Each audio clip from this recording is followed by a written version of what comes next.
Altay Bayındir's season went from bad to worse after his desperate role for Turkey in their Euro 2024 clash against Portugal on Sunday. Bayındir, the Manchester United backup goalkeeper, had a role in a calamitous own goal scored by Samet Akaydın as Turkey lost 3-0. His day was compounded by United captain Bruno Fernandes rolling home the final goal after being teed up by Cristiano Ronaldo.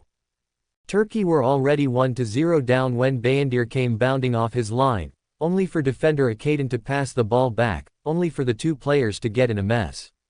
Akaydın's pass evaded the goalkeeper and rolled agonizingly over the line before he could recover. Former United defender Gary Neville, working as a pundit for ITV, was scathing about Bayındir's involvement, putting a large share of the blame at the feet of the player. "The defender doesn't look where the goalkeeper is, and I have to say, when a goalkeeper converges when there's not a lot of space between the ball and the defender, it very rarely ends well," said Neville. "It's a poor cocktail, and I have to say, the goalkeeper really should stay where he is." United's hunt for a goalkeeper last summer ended with two new shot stoppers coming through the door to replace David De Gea and Dean Henderson.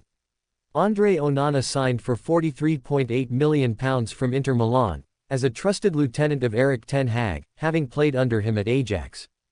He was joined by Turkey goalkeeper Bayındir, brought in on deadline day as backup in a £4.3 million deal.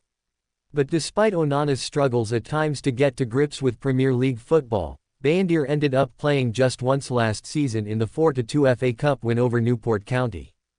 The 26-year-old would have expected more game time, but even in the Carabao Cup games against Crystal Palace and Newcastle United, Ten Hag opted to play Onana. The same thing happened in the FA Cup against lowly Wigan Athletic, with Onana delaying his trip to the African Cup of Nations to play in a game in which Bayındir could have comfortably started. That delay meant he only eventually missed the one game, against Newport, and Bayındir was left to rust on the United bench. His only game time since the Welsh visit has been in Turkey's warm-up game against Italy, in which he kept a clean sheet, but he was still promoted to the starting 11 against Portugal when first-choice Mert Gunnock picked up a knee injury in their opening group game against Georgia. Alright guys, thanks for watching. Please subscribe for the latest Man United news updates.